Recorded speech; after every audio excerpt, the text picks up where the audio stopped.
Assalamualaikum warahmatullahi wabarakatuh. Sahabat yang dirahmati Allah Subhanahu wa Ta'ala, berikut ini adalah sedikit kisah Abagus Kumpul tentang ulama besar Kalimantan, yakni Syekh Muhammad Arsyad Al-Banjari atau Datuk Kelampaian.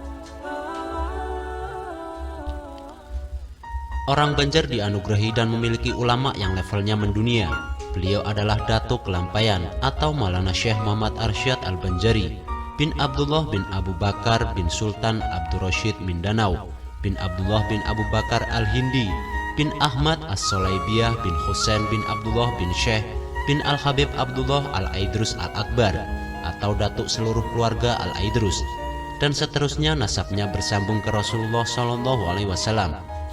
Dikutip dari kitab Sajaratul Arsyadiyah karangan Al-Alimul Alamah Syekh Abdurrahman Siddiq bin Syekh Haji Muhammad Afif Al-Banjari.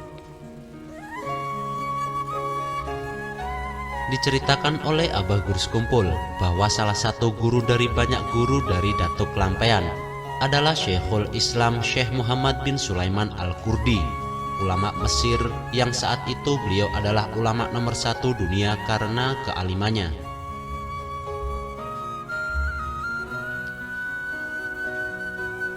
Bahkan guru dari Datuk Kelampaian di bidang tasawuf, yakni Syekh Saman Al-Madani, juga murid dari Syekh Muhammad bin Sulaiman Al-Qurdi. Jadi Datuk Kelampaian sepergurungan dengan Syekh Saman Al-Madani, mengaji kepada Syekh Muhammad bin Sulaiman Al-Qurdi.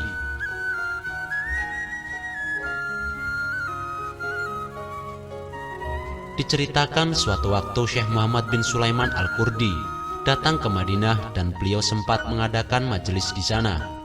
Pernah di suatu majelis ada seseorang yang menanyakan suatu masalah. Mungkin karena belum mengetahui jawabannya, maka Syekh menanyakan kepada semua muridnya, siapa yang bisa membantu menjawab masalah itu.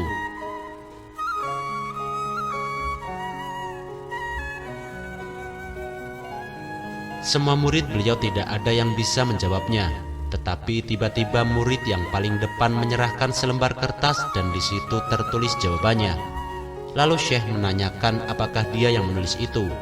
Dijawab oleh si murid bahwa dia mendapat kertas itu dari temannya yang di belakang. Kemudian temannya yang di belakang juga mengatakan yang sama, hingga ke murid yang paling belakang.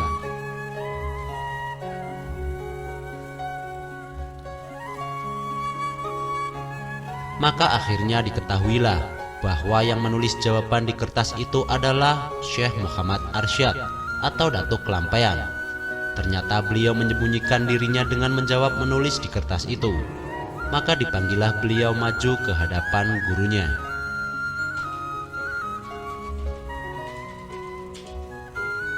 Dan sang guru memuji kealiman Datuk Kelampaian, serta beliau berkata, "Inilah orang yang nomor 1 alimnya di zaman ini." Padahal Syekh Muhammad Sulaiman Al-Qurdi yang paling alim di zaman itu, tetapi Datuk Kelampaian yang bisa menjawabnya.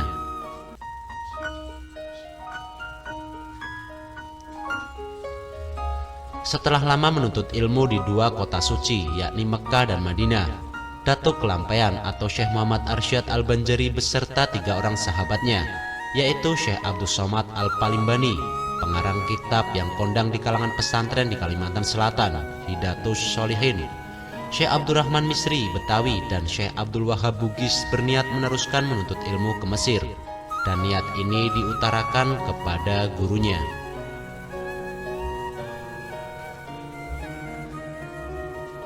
Mendengar hal itu, Syekh Muhammad bin Sulaiman Al-Qurdi berkata, "Tiada ada di Mesir orang yang lebih ilmunya daripadaku, dan ilmu kamu semuanya sudah cukup. Kembalilah kamu ke Jawi atau Indonesia, supaya kamu nyatakan atau ajarkan agama Islam yang dibawa Nabi Muhammad SAW di sana."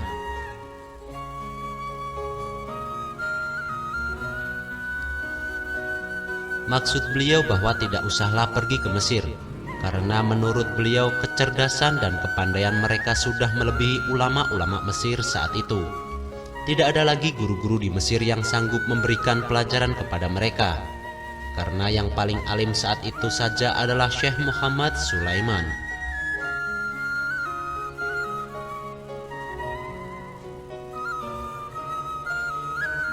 Juga karena masyarakat sudah sangat menunggu dan mengharapkan bimbingan mereka, maka dengan saran gurunya itu mereka memutuskan kembali ke Indonesia dan akhirnya mengajarkan ilmu yang telah mereka dapat di sana, kealiman, ketinggian makom kewalian.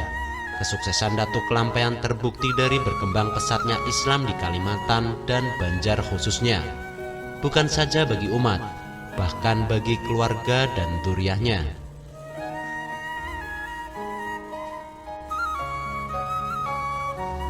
Ujar Abah Guru Sekumpul, dari anak, cucu hingga cicit Datuk Kelampaian, semuanya alim dan berpangkat wali.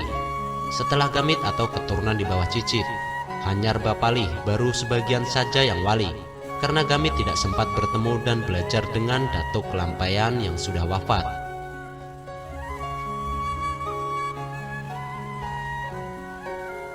Begitu masyhurnya hingga kitab-kitab karangan beliau pun tersebar dan diajarkan di beberapa negeri, di antaranya kitab Sabilal Muhtadin. Teristimewa lagi rata-rata ulama penyebar Islam dan yang berpangkat wali di Kalimantan dulu dan kini adalah berasal dari dzurriyyah atau garis keturunan Datuk Kelampaian.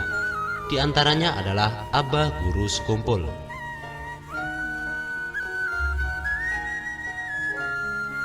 Itulah sedikit kisah Abah Guru Sekumpul tentang Datuk Kelampaian.